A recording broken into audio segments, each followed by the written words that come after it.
The Contender Series is finally here for the season of 2023, and obviously your boy is still feeling it a little bit from the whole COVID situation from last week. So we're going to do this a little bit more abbreviated than I anticipated, but I still want to get the picks out for you guys so that you guys can digest my predictions, my breakdowns, and let me know how you guys feel about them as well. Obviously, Contender Series, 10 straight weeks, every Tuesday night. I believe it's going to be 7 p.m. Eastern. 5 fights, guys trying to battle it out, try to look impressive enough for Dana White, Sean Shelby, and Mick Maynard so they can get a contract to the UFC. It's my favorite time of the year because we usually get some big studs and some very bright prospects on this, but let's see if they can finally translate it when it matters most and convert it into a UFC contract. All right, we got 5 fights for this weekend, or this week, I should say, for Tuesday, and let's get right through them. First fight of the night will be Kevin Borjas going up against Victor Diaz. A very intriguing fight here, but it's obvious that the biggest favorite on the card here, Victor Diaz, should roll in this spot. I've seen a couple fights of Kevin Borjas, and I just really don't understand why he was given the shot here on the Contender Series. It seems to be a striker with a shaky striking defense, can be hit, can be hurt, can be put away, 8-1 record, but I don't really get the big whoop about him. He doesn't seem to have anything special about him. Likes to fight, his takedown defense is sketchy, his grappling is sketchy. Victor Diaz, on the other hand, current Titan FC flyweight champion, his last loss came against a guy that's on the LFA scene right now, but that loss was a very sketchy split decision, I should say, that didn't go his way. I believe he deserved that decision. But either way, he's bounced back, gotten 5 straight wins, 4 of them by finish. Very dangerous BJJ black belt, very good with getting fights to the ground and implementing that game, finding dominant positions and looking to put people away as well. So good striking. Trains at American Top Team, minus 400 is pretty much bang on in terms of what to expect from a guy like this. So give me Diaz. Wouldn't mind the chalk on him either. And I think taking him inside the distance is probably the way to go here. I think he wins this fight with relative ease. Next up, Peyton Talbott going up against Reyes Cortez, or Junior Cortez. Most people remember Cortez for being Tracy Cortez's brother. He was given an opportunity, I believe, on the 2021 Contender Series season, and he ended up coming up short against Christian Rodriguez. That was a fight he was unable to get his wrestling going, and he was getting battered on the feet by the better striker in Rodriguez. That was one of those weird situations where he, after the fight was done, he's marching up to Sean Shelby and Mick Maynard and saying, hey, and Dana White saying, hey, first brother-sister tandem in the UFC, let's go. And even Paul Felder's like, hey, I don't know if that's going to happen this year, considering how bad of a performance he had and how badly he was beaten that night. Since then, picked up a win on the regional scene against a couple wins actually, but most recently against Elijah Smith, who's a son of a former UFC fighter, Gilbert Smith. He looked like a hot prospect, was 2-0 at the time, but Elijah Smith landed some good shots early, but Cortez started to take over late with his patented leg kicks, his calf kicks, and then eventually found the knockout in the 3rd round when Smith was slowing down. Cortez seems to be improving his striking, which is going to be important for him, especially if he hopes to implement his grapple-heavy approach that he likes. He attacks the calf kick with very good, persistency. I like his discipline, his maturity, training obviously out of Fight Ready. That's a big plus for him as well. But I just don't know if he has what it takes to get to the next level. And I feel like this guy, Peyton Talbott, went up against some decent competition on the regional scene where he's currently the A1, I want to say bantamweight champion. Very mean striker. This guy stalks his opponents with cerebral intentions and just goes out there and just puts the hurting on these guys with combinations, straight shots down the pipe. He's very long and rangy for the division as well, which allows him to really, exaggerate his distance management and his ability to really hurt people from distance. I love this kid. I love what he brings to the table. Obviously, he's going to be taking a step up in competition here, but I feel like what I've been seeing from his takedown defense, which, still needs improving, and obviously he could get taken down early here, but I think as this fight goes into deeper waters, his ability to keep the fight upright will be able to, stand tall here, and that will allow him to really touch up Cortez and put the hurting on him, and maybe even finish him later on in this matchup.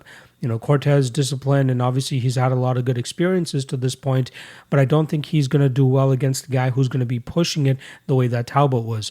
Elijah Smith was kind of just sitting back and waiting for his opportunities to explode and land some big shots, but Talbott will put that volume on you, that pressure on you, and those stinging strikes, which will eventually lead to a late finish. So, I'm going to go with Talbott here, and I think he finishes Cortez probably in the third round. Next up, Kyle Machado going up against Kevin Szaflarski. Szaflarski was actually supposed to be on the Contender Series last year round, and he was going to go up against Jimmy Lawson. That was a spot where I was actually targeting Kevin and was very much looking forward to betting on him to fade the Jimmy Lawson train.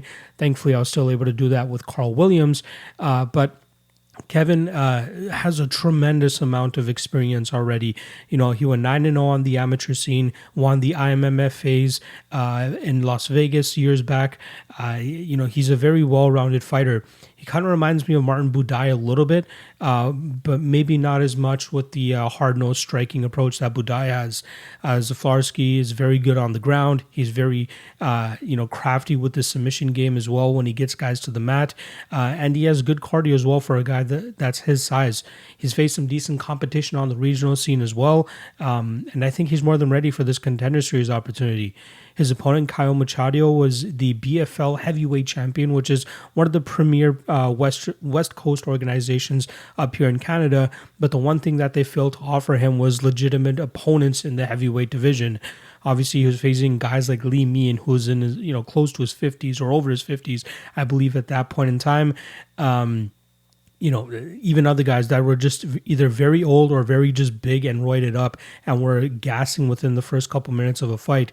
All Machado had to do was survive the early storm of those guys with their big strikes, and then he was able to put the pressure on them himself, utilizing his Muay Thai background and putting them away. I just don't think that the level of competition he's been facing will have him ready to fight a guy who's as complete as Szaflarski. Machado does have one loss on his record, and that comes to Dustin Johnson, who is a former Contender Series competitor as well. Machado comes from a striking background, but I think that he has some decent grappling in his up his sleeve as well. I just don't know if he can put it up to task against a guy as completed as Kevin Szaflarski. So I was kind of surprised to see Szaflarski at a pick 'em odds here against Machado. Obviously, Machado looks good with what he's been given, but he's going to struggle against a guy who's going to be his toughest test to date, maybe since Dustin Johnson. And I think we'll see Szaflarski do some good work from on top and potentially find a submission within the second or third round of this matchup. Co-main event of the Contender Series here is going to be between Tom Nolan from Australia and Bogdan Grad from Austria. Starting off on the Nolan side, 5-0 undefeated professional, 7-0 on the amateur scene as well. Comes from a striking background, likes his unorthodox strikes at times, but also doesn't mind grappling as well. Nothing special about the kid. He has a lot of hype on him because he's undefeated. He does some good things in the striking. Obviously, he's very dangerous when he can get comfortable in that range, but it's not anything that has me super puzzled or super scared for a guy like Grad, who looks very well equipped for this experience and looks very well equipped to make it to the UFC at this point.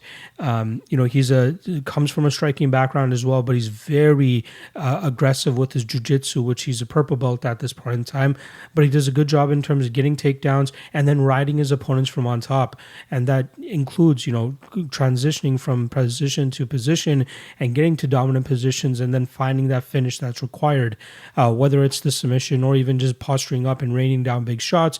Grad is very explosive and very athletic, and I think that Nolan could kind of struggle with keeping him at range and trying to implement his striking approach.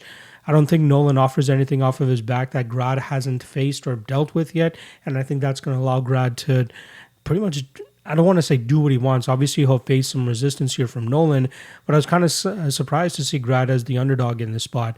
I put him closer to that 60% spot where he's around minus 150, and you can currently get him around that plus 100 range. I think he's the better overall fighter here. I think he can implement his game a little bit stronger, and I think the opponents that he faced on the regional scene are much tougher than what Tom Nolan has been facing on the Australian regional scene. I don't think very highly of the Australian regional scene, with the exception of a couple of notable guys like Steven Ursig and stuff. But outside of that, I don't want to call it the Alaskan FC scene. It's not that bad, but I just don't think that they have much viable guys on the regional scene to really test these guys before they make it to the UFC or the Dana White Contender Series. Grad, I think, is more than equipped for this matchup, and I think he could potentially find a finish later on in this fight as well.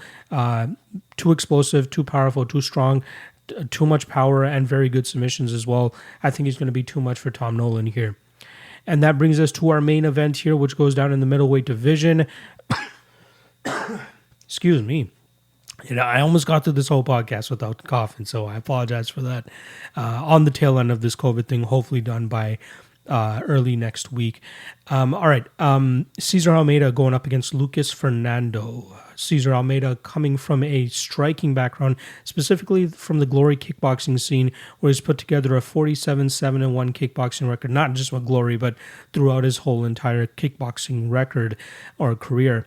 He's 3-0 in professional MMA since 2016, which is when he made his debut, and his last fight came back in December of 2021, where he knocked out his opponent in 45 seconds.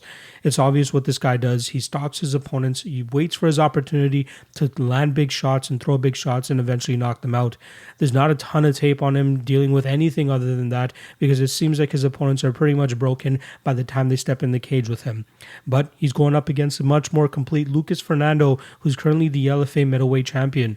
Lucas Fernando trains under Pedro Rizzo, and you can see flashes of Rizzo in Fernando, especially when Fernando is implementing his kick-heavy game. He's very strong from the outside with that distance that he likes to establish, utilizing straight shots down the pipe and leg kicks from distance to really keep his opponents at bay. But I was very surprised to see a grapple-heavy approach from him last time around, which was his LFA title fighting winning effort. He ended up finishing his opponent in the fourth round in that matchup, but he utilized his kicking and his striking and blended in takedowns very well behind it that allowed him to be so dominant from that top position. Now, fight doesn't go to decision is obviously my favorite spot in this matchup, because I feel like if Fernando gets this fight to the ground, it's just only a matter of time before he eventually finds a finish, especially knowing that he has a contract on the line. He's going to want to try to make it as impressive as possible against a guy like Cesar Almeida, who we all know just really has that one shot to put to make this fight happen and to get his hand raised in the spot. He needs to find that knockout. Also, one more thing about Almeida. He actually went 1-2 against Alex Pereira on the kickboxing scene over 10 years ago. Getting back to Fernando, though, he's far more complete for this matchup. He has 4 times the amount of MMA fights as Almeida and way more experience in terms of cage time as well.